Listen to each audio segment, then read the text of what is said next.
హైదరాబాద్లో ఓ వివాహిత అనుమానాస్పద స్థితిలో మృతి చెందిన ఘటనపై ఖమ్మం 2వ పట్టణ పోలీస్ స్టేషన్లో ఆదివారం కేసు నమోదైంది.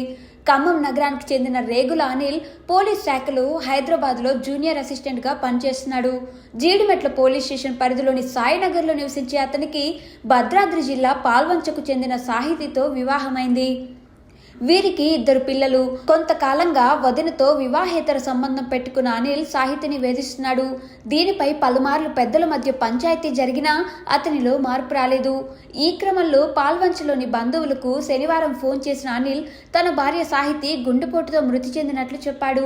హైదరాబాద్ వెళ్లిన బంధువులకు ఆమె ఒంటిపై గాయాలు కనిపించాయి. దీనిపై నిలదీస్తున్న క్రమంలో అనిల్ అక్కడి నుంచి పారిపోయాడు.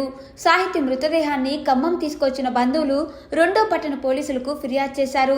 తల్లి చంద్రకళ ఫిర్యాదు మేరకు విచారణ చేపట్టారు పోలీసులు. సాహితి మృతితో బంధువుల రోదనలు మిన్నంటాయి.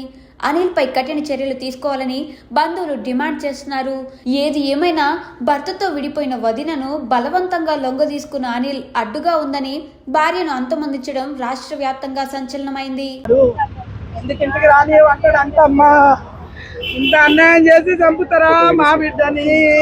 ఇప్పుడు ఏమన్నా వస్తుందా? ఏమన్నా ముసలి దాయింది కదా వచ్చేసి ఉంచుకొని వాళ్ళు ఏమన్నా చుక్కబెట్టింటే మేము సామాన్లు వేసుకొద్దా అని పోతే మీరెవరు పట్టి సునీల్ గారికి కూడా ఫోన్ చేస్తే అబ్బాయి అంటాడు కదా మమ్మల్ని ఏం చేయమంటా మీ ముందు మీరు తీసుకోమండి అని మాట్లాడిందమ్మా. ఆ రోజు సునీల్ తీసుకుపోమని చెప్పాలి. తీసుకురాని పోతే వాడు అడ్డుపడిండు, తీసుకుపోవద్దు అన్నాడమ్మా. వాడు చేయి కోసుకున్నాడు, టాబ్లెట్ మింగి దీన్ని టార్చరు. నా ఇద్దరు బిడ్డల్ని టార్చర్ పెట్టి ఇప్పుడు దీన్ని కూడా చంపుతానట్టమ్మా అంటుంది. దాన్ని కూడా చంపుతాను అంటున్నట్టు నువ్వు ఎక్కడున్నా చంపుతా, పాలంచలో ఉన్నా చంపుతా అంటాడంటమ్మా. దాన్ని నెల అవుతుందంట అది ఫోన్ మాట్లాడక సరిగా.